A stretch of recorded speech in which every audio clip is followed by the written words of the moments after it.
Hello friends, मेरा नाम कुणाल है।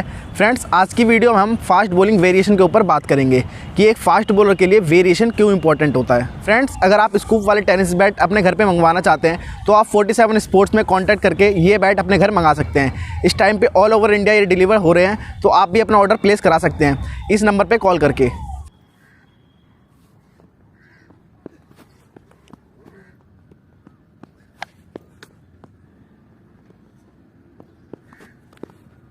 आप बिगिनर हैं या फिर आप लंबे टाइम से बॉल कर रहे हैं और आप नॉर्मल बॉल कर रहे हैं। नॉर्मल बॉल से मेरा मतलब है कि आप सीधा सीधा बॉल कर रहे हैं। तो आप अगर टेनिस क्रिकेट में सर्वाइव करना चाहते हैं तो आप इस बॉल को लेके सीधी सीधी बॉल डाल के आप लंबे टाइम तक सर्वाइव नहीं कर सकते। आपको कभी ना कभी कुछ ऐसे बैट्समैन मिल जाएंगे जिनको सीधी सीधी बॉल से कुछ फर्क नहीं पड़ता। फ्रेंड्स, अगर आप ये सोच रहे हैं कि मेरे पास अच्छी पेस है और मैं किसी भी बैट्समैन को बीट करा दूंगा, तो ये आपकी गलतफहमी है।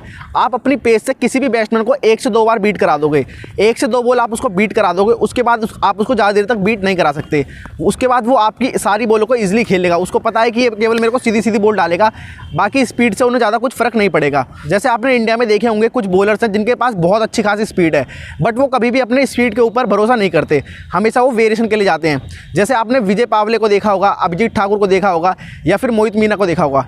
इन सब की स्पीड बहुत ज़्यादा है। इनकी स्पीड इतनी है कि शायद ही इनके लेवल की स्पीड किसी के पास होगी, बट ये फिर भी अपनी स्पीड के ऊपर उतना डिपेंड नहीं रहते। ये हमेशा अपनी बॉलिंग में कुछ ना कुछ वेरिएशन करते रहते हैं। ये कभी भी अपनी स्पीड के ऊपर डिपेंड नहीं रहते। इनके जितनी स्पीड शायद ही टेनिस क्रिकेट में किसी बॉलर के पास होगी, लेकिन फिर भी ये हमेशा वेरिएशन के ऊपर डिपेंड रहते हैं। अब बात करते हैं कि आप अपनी बॉलिंग में कौन कौन सी वेरिएशन कर सकते हैं और आप अपने ओवर को कैसे सेव कर सकते हैं।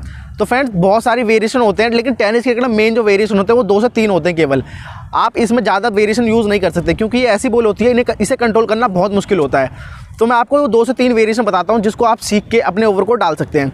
एक हो गई आपकी लेग कटर, जो कि नॉर्मल होती है, जिसकी वीडियो मैंने आपको बना रखी है और डिस्क्रिप्शन में उसका लिंक भी दे दूंगा, आप उस वीडियो को देख सकते हैं। और एक हो गई ऑफ कटर और एक हो गई बैक ऑफ द हैंड। ये 3 ऐसे वेरिएशन है जो कि टेनिस क्रिकेट में बहुत ज़्यादा यूज़ होते हैं। तो फ्रेंड्स, जब भी आप अपनी एक नॉर्मल बॉल डालते हैं तो आपने देखा होगा जब भी आप बॉल डिलीवर करते हैं तो एक नॉर्मल बाउंस के साथ आती है, लेकिन जब आप इसके साथ कोई वेरिएशन यूज़ करते हैं तो आपने देखा होगा कि वो मूव करने के साथ साथ वो बाउंस ऊपर नीचे भी होता है, जिससे बैट्समैन ईजिली पिक नहीं कर पाता। जब भी आपको वेरिएशन आ जाए, कभी भी आपको बैट्समैन को ये वेरिएशन नहीं दिखाना है। अगर आपका वेरिएशन बैट्समैन को पता लग गया तो वो वेरिएशन नहीं रह जाता, उसके लिए नॉर्मल बॉल हो गया। बस उसको आपके हाथ को देखना होता है, फिर वो हमेशा पिक करके आपको इजीली खेल सकता है। इसीलिए जो भी वेरिएशन हो केवल आपको पता होना चाहिए, सामने वाले बैट्समैन को नहीं पता होना चाहिए। तो इसके लिए मैंने आपको हर वीडियो में एक चीज़ बताई है, जब भी आप कोई वेरिएशन डालने जाए आपको कभी भी अपना एक्शन चेंज नहीं करना, आपको अपनी ग्रिप कभी भी बैट्समैन को नहीं दिखानी, और जो भी आपकी आर्म स्पीड है बिल्कुल नॉर्मल होनी चाहिए, आपकी आर्म स्पीड चेंज नहीं होनी चाहिए। अगर आप इन सारी चीज़ों को ध्यान रखेंगे तो आप ईजिली कोई भी वेरिएशन डाल सकते हैं और बैट्समैन को इसका पता नहीं चलेगा। तो फ्रेंड्स, अभी मेरे से कुछ बॉलर पूछ रहे थे कमेंट्स में कि हमें कौन सी बॉल कब डालनी है, हमें वेरिएशन का यूज़ कब करना है। सबसे पहले तो आपको अपनी स्टॉक बॉल पता होनी चाहिए कि आपकी स्टॉक बॉल कौन सी है। जब भी आप ओवर फेंकते हैं तो अगर आप एक ओवर में सबसे ज़्यादा जो बॉल डालते हैं वो आपकी स्टॉक बॉल होती है, तो आपको हमेशा अपनी स्टॉक बॉल को पहले डालना है। अब आपकी जो स्टॉक बॉल है वो कोई सी भी हो सकती है, लेग कटर भी हो सकती है, ऑफ कटर भी हो सकती है और पेस वाली सीधी भी हो सकती है।